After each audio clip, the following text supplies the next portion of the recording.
সম্মানিত দেশবাসী এবং দক্ষিণ বনশ্রী এবং বনশ্রী প্লট মালিক সমিতির দায়িত্বশীল পর্যায়ের লোকজন, আমরা উদাত্ত আহ্বান জানাচ্ছি যে আমাদের দক্ষিণ বনশ্রীতে যারা বসবাস করছে তাদের নিরাপত্তা নিশ্চিত করা।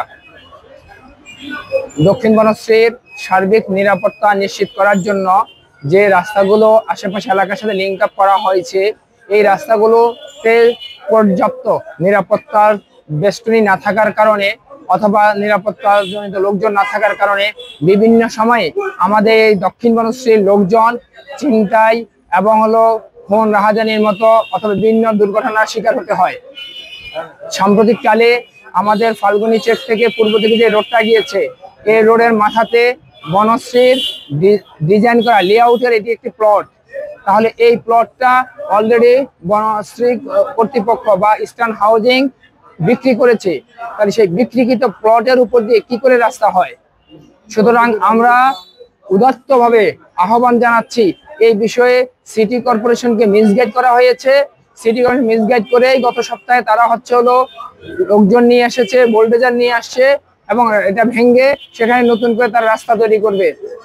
কিন্তু আমাদের দক্ষিণ বনশ্রীর লোকজনের নিরাপত্তার বিষয়টুকুকে তারা কোনোভাবেই গ্রহণ করছে না বা মূল্যায়ন করছে না।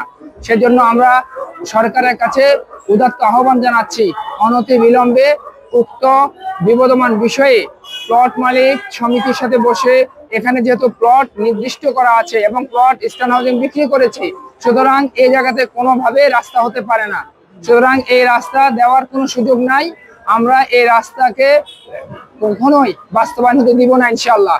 সুতরাং এই জায়গাতে যেখানে প্লট আছে, রাজুক থেকে অনুমোদন নিয়ে বাড়ি করা হয়েছে, সেখানে এটা ভাঙ্গার কোনো সুযোগ নাই।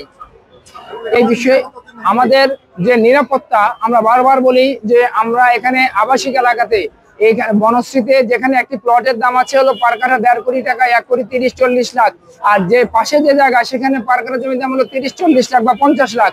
তাহলে এই দুইটা প্লট তো কখনোই সেম সিকিউরিটি আসতে পারে না।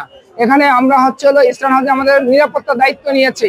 সুতরাং আজকে আমাদের নিরাপত্তা নিশ্চিত করাই হলো আমাদের আজকের এই মানববন্ধনের মূল লক্ষ্য। ধন্যবাদ সবাইকে।